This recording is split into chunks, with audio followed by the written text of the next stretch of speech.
आज आपका बहुत बहुत स्वागत है। मैं विवेक बिंद्रा, कोई बड़ा बिजनेस नहीं, कोई मोटिवेशनल स्पीकर नहीं। आज आपसे असली मोटिवेशनल स्पीकर से मिलवाएंगे।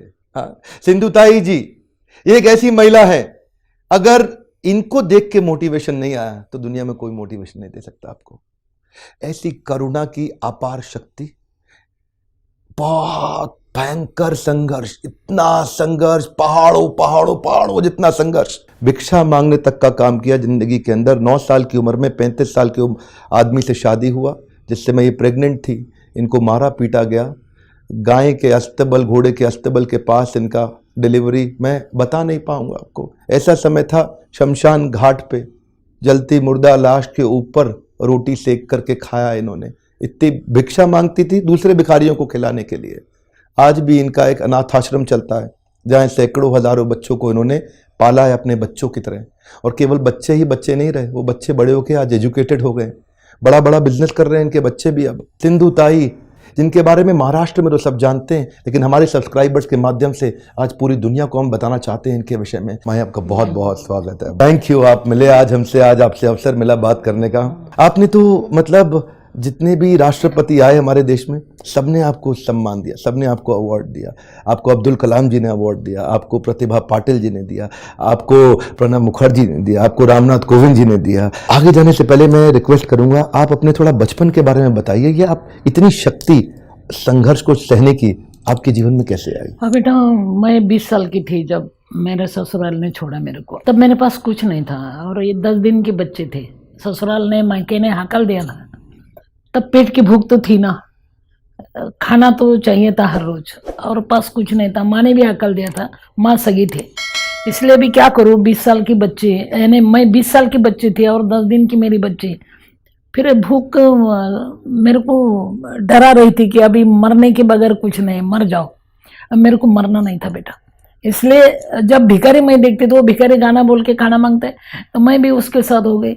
मैंने गाना बोला, खाना मिला और बांट के खाया और माई हो गई। अभी जो आपका, मैंने सुना गाय के तबेले में आपने बच्चे का डिलीवरी किया था। नहीं, वो क्या हो गया बेटा, मैंने एक बहुत बड़ा झगड़ा दिया था सरकार के साथ, यानी फॉरेस्ट डिपार्टमेंट के साथ। क्योंकि हमारा पति गैया चराते थे, सबके पति, और हम गोबर उठाते थे। उसका पैसा नहीं मिलता था हमको। तो तब रंगनाथन कलेक्टर थे वर्धा में, मैंने उसके सामने ये रखा कि तुम रोड पे मुरुम डालते हैं तो उसको तुम मजूरी देते हैं, हमारा पूरा गोबर तुम उठाते हैं, उठाओ, मगर उठाने के लिए मजूरी तो दो। हम रात दिन वो गोबर उठाते हैं। उन्होंने दिया नहीं। फिर मैंने बहुत बड़ा झगड़ा किया और मेरे को न्याय मिला। कलेक्टर ने मेरे को न्याय दिया। मगर हुआ क्या बेटा, यानी सब लोगों उनका भला हो गया, मगर एक का तो बुरा हो सकता है ना। तो वो जिसका बुरा हो गया वो मेरे पीछे पड़ा। और मैं 9 महीने की प्रेगनेंसी थी। तो उन्होंने मेरे पति को बोला कि तेरे पत्नी को जो अभी गर्भवती है ना, वो तेरा नहीं, बच्चा मेरा है। तो कौन सा पति मेरे को स्वीकारेगा। उन्होंने मेरे पेट पे लात मारी थी और मैं बेहोश हो गई थी। उन्होंने खींचते खींचते मेरे को गैया के तबेले में डाला था और पूरी गैया खुली कर दी थी। उसको ऐसा लगा मैं मर गई। तो आदमी ने मारा, ऐसा नहीं होना चाहिए, इसीलिए मेरे इर्द गिर्द पूरी गैया थी और मैं बेहोश थी। बेहोशी में मेरे को बच्चा हो गया था। जब मैंने आंख खोला तब ध्यान में आया कि अरे सब गैया मेरे इधर उधर घूम रही, मगर एक गैया मेरे आंख पर खड़ी है। और बेहोश में मेरे को बच्चा हो गया। और वो गैया सब गैया को हकाल रही थी बेटा, और चिल्ला चिल्ला के मेरे को उठा रही थी। उसको मानवता किसने सिखाई। मैं कैसे तो भी खड़ी हो गई, उसका गला पकड़ के मैं रोई। उसको मैंने वचन दिया कि तू, अरे आदमी ने तो टाक दिया, मेरे को छोड़ दिया, फेंक दिया, तू गैया होकर मेरी मैया बनेगी ना। मैं आखिरी दम तक सिर्फ मैया बनूंगी, बस। गया को वचन दिया और मैया हो गई रे। बाद में वो बच्चा लेकर के आपने मतलब भीख मांग के अपना जीवन चलाया। पहले तो मेरा बच्चा का जन्मनाल मैंने पत्थर से तोड़ा रे। वो कैसा करे, मेरे पास क्या था, कुछ सामान नहीं था, कोई भी मेरे पास नहीं था। फिर मैंने उसको टेढ़ा सुलाया और नीचे पत्थर रखा, हाथ में एक पत्थर लिया। पहला पत्थर मारने से मेरे को डर लगा कि अभी ये जन्मा है बच्चा और मैं पत्थर मार रही, मगर इलाज तो नहीं था। फिर मैंने आंख बंद की और पत्थर मारने लगी। वो चुकता था, फिर भी मैं मारती थी, मगर मैं पत्थर गिनती थी। 16 पत्थर मारने के बाद नाल टूटा। तब मैंने सोचा कि ये जन्म हुआ नाल 16 पत्थर से टूटता है, तो संस्कृति का नाल कितना बड़ा मजबूत होना चाहिए। कभी हार नहीं माने आप? हार मानी ना बेटा। एक बार तो मैं रेल के पटरी में बैठी थी कि चलो मर जाते हैं। मगर जब पटरी हिलने लगी तब लगा कि नहीं नहीं नहीं नहीं मरना। वो बच्चे ने मेरे तरफ देखा तो मेरे को ऐसा लगा कि ये मेरे को बोल रही है कि जन्म काय को दिया, फिर मरना था तो मैं बोली मरना कैंसिल। मैं उठ के नीचे दौड़ गई। मेरे को ऐसा लगता तो रेल मेरे पीछे आ रही। आपने ये सन्मति बाल निकेतन जो शुरू किया, ये आपने कैसे शुरू किया? अब तो आपके पास इतने बच्चे हैं, कैसे आपने मैनेज किया? जिसके पास अपने खाने की सुविधा नहीं, आज उसके पास सैकड़ों हजारों बच्चे। और अभी भी नहीं, क्योंकि मेरे को ग्रेड नहीं, सरकार ने अभी तक मेरे को कुछ नहीं दिया, सिर्फ सम्मान दिया। 4 राष्ट्रपति ने मेरे को सम्मानित किया, मगर ग्रेड नहीं मेरे को। भूख तो हर रोज लगती है ना, इसलिए भूख लगने के बाद मैं भाषण देने के बाद राशन मिलता है बाबा। सरकार ने नहीं दिया ना, जनता को मैंने सरकार बनाया। अरे तुम्हारा बच्चा का एक निवाला दो बेटा, मेरे बच्चे ये तुम्हारे भी है ना, समाज के बच्चे है बेटा। और लोगों ने मेरे को भाषण देने के बाद राशन मिला। अभी मैं भाषण देती तब राशन मिलता है। और मैं गाना गाती बेटा भाषण देते समय के, हमसे न तू खाने की ना पीने की बात कर, मर्दों की तरह दुनिया में जीने की बात कर। और लोग मर्द जैसे जीना चाहते हैं ना, वही इतना ही बोलते और मांगते। आपने वास्तव में मर्दों की तरह जीने की बात करके दिखाई है। माँ, आपने बहुत अच्छा बोला, पर कभी कभी क्या होता है ना, ये जो हमारे व्यापारी लोग हैं बोलते हैं आजकल मंदी का दौर है, और इतना मंदी आ गया है, एक तो पहले ही खुद से अंदर से कमजोर, फिर ऊपर से वातावरण भी कमजोर, तो ये हो जाता है डबल कमजोर। और जिसमें अगर कस्टमर इनको छोड़ दे, बिजनेस में अगर लॉस हो जाए, तो उनके एम्प्लॉय भी छोड़ के भाग जाता है। बेचारे अकेले पड़ जाते हैं कभी कभी व्यापारी लोग। हमारे देश में किसान की फिर भी थोड़ी बहुत चर्चा हो रही है, पर यह व्यापारी जब सुसाइड करने चला जाता है तो उसकी कोई चिंता नहीं करता। मैं चाहता हूं आज ये व्यापारी जब बिल्कुल अकेला पड़ जाता है, हारा हुआ महसूस करता है, तो आपकी ज़िंदगी के अनुभव बड़े गहरे हैं। आपको अगर इनको मोटिवेट करना हो तो आप क्या सुझाव देना चाहेंगे? कैसे ताकत आए इनके अंदर? बेटा एक दिन ऐसा आता है कि दिए में तेल नहीं होता, अंधेरा छा जाता है बेटा, तब तुम्हारे आंसू डालो उसमें, हारना नहीं। आंसू की जो चौ होती है ना, वो खारी होती है, मीठी नहीं होती रे। ये मीठा और खारा तो साथ में चलता है बेटा। कल के बाद खुदा के हाथ जीना चाहिए। मंजिल बहुत दूर है, मंजिल बहुत दूर है, जाना वहाँ जरूर है। रास्ता मुश्किल है, अरे मरना मंजूर है, मगर औरों के लिए, खुद के लिए नहीं। जो और जिन्हों दे बेटा, खड़ा हो जाओ अपने पैर पर। अरे सुबह तुम्हारी है। ये कोई कवि नहीं है, ये कोई शायर नहीं है, ये वो है जिन्होंने अपनी ज़िंदगी को जिया है, सैकड़ों हजारों लोगों की ज़िंदगी बनाई है। बहुत बच्चे आपने पाल लिए, अब तक कितने बच्चे आपके आश्रम में आए? 250 दामाद है अभी। यानी 50 बहुए है और 750 पुरस्कार है। आपने तो देखे, मगर पुरस्कार की रोटी नहीं बनती ना। मुझे तो खाली पता लगा है कि शमशान में आपने रोटी खाई थी, आपको तो खानी पड़ी। हमें तो पता लगने पे आज रोंगटे खड़े हो जाते हैं। ये किस परिस्थिति में आए थे आप जो आपको ऐसा? रात को मैं शमशान में क्यों जाती, कि मेरे को मालूम था मरने के बाद शमशान में जाते, और रात को कोई नहीं आते। जिंदाबाद अपना बाप का घर शमशान, इसलिए मैं शमशान में जाती। जिस दिन मैंने रोटी शमशान में जला हुआ मुर्दे के ऊपर भून के खाई, उस दिन मैं बहुत डर गई थी, क्योंकि हर रोज मैं शमशान में रहती थी मगर मेरे को डर नहीं लगता था।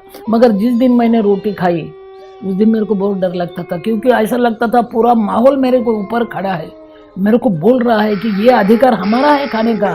तुम यानी आदमी हो, तुम बाई हो, तुम हमारा कायदा बंद किया।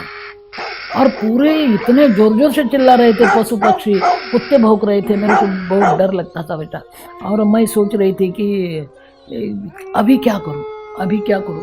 उसको बाजू में किसी ने मुर्दा गाड़ा था बेटा, वही दिन, वो सब ताजा ही था। उस दिन मेरे को ऐसा लगा कि वो गाड़ा हुआ मुर्दा वो मिट्टी से बोल रहा है, सिंधुताई हर गई, थक गई तू, मिट्टी में मेरे को गाड़ा है। जिंदगी भर तो मैंने बहुत कुछ किया, मगर आज मिट्टी में जा रहा है मैं, और तू मरने के लिए घबर रही है। अरे सभी को तो जाना है। तो मेरे को ऐसा लगा वो मुर्दा वो मिट्टी को बोल रहा है कि ऐ लहेद अपने मिट्टी से कह दे, यानी लहेद ने गाड़ने को खुद लेला खड्डा। ऐ लहेद अपनी मिट्टी से कह दे, दाग लगने न पाए कफन को। आज ही हमने बदले हैं कपड़े, आज ही हम नहाए हुए हैं। पूरी जिंदगी की नहाया नहीं, अभी समाज ने मेरे को नहाया, नए कपड़े भी डाले। तेरी मिट्टी को बता, वो जरा गंदे हो जाएंगे। जो मुर्दा खत्म होने के बाद मिट्टी को बोलता है कि संभालना, नए कपड़े डाले हैं। और मेरे को तो कपड़े ही नहीं, नए नए पुराने ही नहीं। तो फिर जिसको नहीं है उसके लिए जिंदगी जीना चाहिए अभी। तब मैंने सोचा कि नहीं, मरना नहीं, डरना भी नहीं, पीछे मुड़ना भी नहीं, कुछ करना है। बहुत सुंदर। महाराष्ट्र में मैं देखता हूँ लोग आपको बहुत मानते हैं, मराठी लोग आसपास जहाँ देखते हैं लोग आपका इतना सम्मान करते हैं, हर आदमी आपसे मिलता है, माई माई माई, आपके पाँव छूता है। सबने देखा है आपने इतना किया गरीब बच्चों के लिए, सबके लिए। मैं जो बाकी देश के लोग अब आपको धीरे धीरे जान रहे हैं, उनको आप थोड़ा मोटिवेट करिए कि कैसे संघर्षों से लड़ना चाहिए। बेटा अंधेरा तो हर दिन आता है, अंधेरा तो हर दिन आता है। तुम अंदर का दिया जलाओ बेटा, बहुत अंधेरा है रे, मगर अपना दिल जलाओ बेटा, तुम्हारा उजाला तुम निर्माण करो। ऐट हमको जीना है और इतना उजाला निर्माण करो कि सब तुमको ढूंढते आ जाएंगे और बोलेंगे हम भी तुम्हारे हैं, हम भी तुम्हारे हैं। ये तो मैंने किया है। उजाला के पास मत जाना बेटा, तुम्हारा उजाला निर्माण करो, पूरी दुनिया तुमको देखेंगे कहाँ है वो उजेड़, चलो देखना है उसको। मैंने वही किया। ये एक बेटा आपके आश्रम का, तुषार के माँ बाप नहीं थे और तुषार भी इन्हीं के आश्रम में पला और आज इतना सुंदर काम कर रहे हैं। आज तुषार ने मेरे को अपनी इन्हीं के आश्रम में रहते रहते मेहनत करके अपना बिजनेस खड़ा किया और अपनी खुद की गाड़ी BMW में मेरे को लेने के लिए आए। तो मैं देख के इतना हैरान हुआ कि इन्होंने अनाथ बच्चों को भी इतना ऊपर लेके गए। क्षमा चाहता हूँ, ये कठोर वर्ड है, अनाथ नहीं, इनकी माँ है ना, जो माई हमारे साथ में बैठी है। तुषार आपके पास आया, तेरे पास आया और बहुत बड़ा हो गया रे। उन्होंने क्या धंधा निकाला मालूम है? वो गाड़ी धोने का धंधा निकाला। और मेरे को बिंद्रा साहब ने बोला मेरे को धंधा करने का। मैं अभी क्या करूं, पैसा तो है नहीं। तो मैं बोले बेटा गाड़ी धोते धोते कलेजा भी धोना सीखो। आज इनका प्रोफेशनल कार क्लीनिंग का बिजनेस है। प्रोफेशनल कार क्लीनिंग के इन्होंने शोरूम्स खोले हैं, मतलब इसको बोलते हैं आउटलेट, और फ्रेंचाइजी मॉडल पे उसको आगे लेके जा रहे हैं। इसको बोलते हैं असली स्कूल। ये स्कूल हमारा नहीं है, ये माई का स्कूल है। इस माई के स्कूल में ऐसे बच्चे आए हैं। हाँ बेटा, ऐसे बहुत बच्चे हैं। मगर सबसे बड़ी बात मैंने ये किया कि जो पति ने मेरे को हकल दिया मैंने उसको माफ़ किया बेटा। और ये पहली बार हुआ होगा शायद कि ससुराल वाले ने पत्थर मार मार के मेरे को हकाला और मेरे को फूल डाल डाल के बुलाया। और मेरे सत्कार में मेरे पति रो रहे थे कि मैं पति के पास गई, उसका हाथ मैंने हाथ में लिया, मेरे पल्लू से उसकी आँख पोंछी और मैंने बताया रो रहे आप, आपने मेरे को छोड़ा तब मैं रो रही थी ना। अभी कोई बात नहीं, 50-50। मैंने तब रोआ, आप अभी रोए। अभी यहाँ खोखते चिकते मत पड़ो, मेरे पास चलो। आपकी हालत बहुत बुरी है, मेरी साड़ी फटी थी, अभी आपकी धोती फटी है। मगर मेरी एक अट है, पति बन के मत आओ, बच्चा बन के आते हैं। मैं आपकी माँ होना चाहती हूँ, बस एक ही रिश्ता है मेरे पास अभी, माँ बनना। और मैंने मेरे बेटों को बताया कि बेटा इन्होंने मेरे को नहीं छोड़ा होता तुमको माँ मिलती रहे, अभी उनके तुम माँ बाप हो जाओ बेटा। उन्होंने तुमको माँ दिया, अभी उनकी सेवा करो। 5 साल मेरे बच्चे ने सेवा की, अभी गए बरस भगवान के घर गए और मैं सिर्फ माँ रहेगी पीछे, बस जीना है अभी। बहुत से आपने मेरे मोटिवेशनल वीडियो देखे होंगे ना, बाउंस बैक करना है, बाउंस बैक करना है, लेकिन हर वीडियो के बाद कुछ एक्शनेबल होना चाहिए। तुषार जैसे लोग आगे बढ़े, तुषार जैसे बच्चे इन्हीं के आश्रम से आगे बढ़े। तो मैं आज एक अपना छोटा सा बिट करना चाहूँगा, कंट्रीब्यूशन। मेरा कंट्रीब्यूशन ये रहेगा कि माई आपके आश्रम में जितने भी बच्चे हैं, जितने भी बच्चे, वो लड़के हैं लड़कियां हैं, जब भी उनको स्कूल करते करते जो भी बिजनेस का ट्रेनिंग एंटरप्रेन्योरशिप में इंटरेस्ट होगा, वो सारी जिम्मेदारी मेरी है। सैकड़ों हज़ारों बच्चे आपके, उनके सारे पढ़ाई, एजुकेशन, बिजनेस ट्रेनिंग का वो खर्चा हम उठाएंगे। वो कभी भी आपसे आश्रम पे हम कभी 1 रुपये का बोझ नहीं आने देंगे। आज क्योंकि मैं वीडियो कर रहा हूँ आपके साथ में, तो कुछ जिम्मेदारी मैं भी लूँगा कि वो सारे बच्चों की पढ़ाई, जो भी एजुकेशन हम लोग सिखाते हैं कराते हैं, तो वो हम कराना चाहेंगे। और आप लोगों से भी एक रिक्वेस्ट है, मैं अपनी तो जिम्मेदारी निभाऊंगा, आपसे रिक्वेस्ट है, आपकी जिम्मेदारी ये है कि माई के विषय में इस देश को पता लगे।